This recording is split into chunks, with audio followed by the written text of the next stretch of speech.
welcome back. I'm Kathleen, and this week we are talking all about stemware. You know, what kind of stemware do we need? Which one should we own? What do we serve in what kind of stemware? You know, so where does red wine go, white wine go, and all that good stuff. So I only chose basically 3 types of stemware that I think are the most frequently used. Of course, if you want a video on all stemware, because there's a lot, let me know and I will certainly do that for you. But I thought it would just be an easy video on, you know, a couple of ones that you probably use all the time. So let's get started. Okay. Sorry as I reach. Okay, so the first one we're going to talk about is the good old champagne glass. So do you go for a champagne flute or do you go for a champagne coupe? So I'm here to tell you that the right answer, the technical answer, is you go for a champagne flute. And the reason being, it's very simple. So a champagne coupe, let's talk about this one for a second, is something that was used actually in the old days, back in the day. So it's very vintage inspired. Think Great Gatsby. They always use champagne coupes, and they were pretty much only served for dessert. So you would have, I don't know, just champagne or sparkling wine with your dessert, and they were put in here. But the truth is, this is not good for your champagne. And the reason being is the vessel, which is this part of any stemware, or they call it bowl sometimes, is something that, because it's shallow and wide and open, the fizz, which is the most important part of the champagne or sparkling wine, kind of goes flat and it kind of goes away, and that's where the aromas and the flavors live. So you don't want to technically use this. However, I have them because I love them and I'm a sucker for a good design. So I'm not saying don't ever use them, but if you want to be correct, you want to use the champagne flute, because the narrow vessel of this actually allows the bubbles to go straight to the top. And if you've ever think about it, whenever you've had a champagne flute and you go to sip it, the fizz is on the top and you actually smell the fizz, if that makes any sense. So that is what you want to do, and it keeps it going longer so it doesn't go flat. So champagne flute is the way to go, although I'm not going to stop you if you want to use these pretty little things like this one.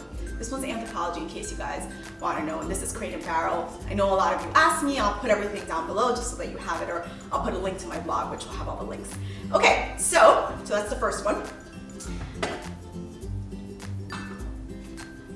The second one is wine glasses.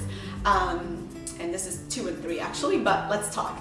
So let's talk about the red wine. So red wine, the vessel is actually bigger, so the bowl has to be bigger, and the reason being is simple.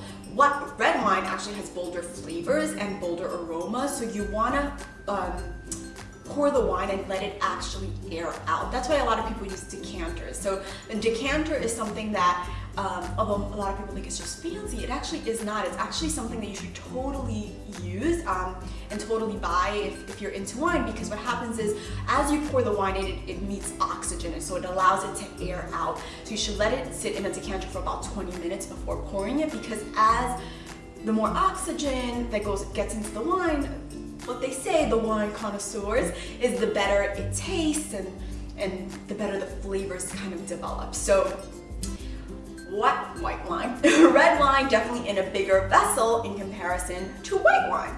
So white wine should go in a smaller vessel because the flavors just don't need that much airing out or anything like that really. So white wine you can just have, and if you watch my Girl Talking Cocktails video, you know that you can have Riesling in here because that's my favorite wine. So that's it, that's the comparison. And these are the ones that I'm sharing with you because I think whenever you're hosting a dinner party or entertaining, you're probably either using red wine, white wine, or champagne to celebrate. Of course, there's other stemware like martini glasses and margarita glasses and beer glasses and all that good stuff. So if you want to know about those and why you should put them in certain things, like why we have a martini glass and you don't put it in a margarita glass and things like that, let me know and I will do it. But I just wanted to do this quick and easy video on the ones that you're probably going to use all the time. Okay, and so now the $1 million question is, how many do you own? Do you have to have red wine glasses and white wine glasses and champagne flutes and champagne coupes? The answer is no. And that is my answer, because here it is.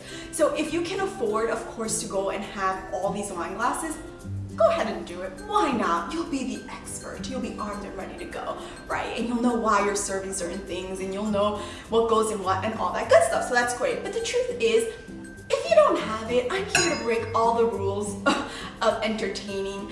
It is about the celebration. It is not about the glass you're pouring your champagne in. Sorry to break it down to you. I'm sure I'm gonna go to wine jail for saying that. And I get why we have different glasses. I completely get the reasons behind it. But the truth is, celebrations are about celebrating, about being with your loved ones. So, not to sound cheesy, but the truth is, I don't care if you serve my white wine in here or in here. At the end of the day, I'm gonna sip it, and I'm gonna enjoy it, and I'm gonna be around you. So that's all that matters. So I say, if you can buy them, go ahead and do it, because of course, do that. But if you can't, look, you can go to Macy's or JCPenney's or something like a department store like that, and they always have something like kind of in the middle between. So it's like, they call them like, basically you can use it for all, both red and white, and then you don't have to spend a lot of money kind of buying both sets. I do always say though, to try to have at least 6 of each, simply because of this. Your average dinner party at a house is probably 4 to 6 people, so you want 6 glasses at the very least. And even if you only have 4, things break, things happen, and you just have 2 extra to kind of play with. I know when you go do wedding registries and things like that, they'll tell you to do 8 and 10, and of course, if you can do more, you should, because the more the merrier. But if you can, I definitely say at least 6 is the way to go. All right, guys, that is it. That is my little tutorial on stemware.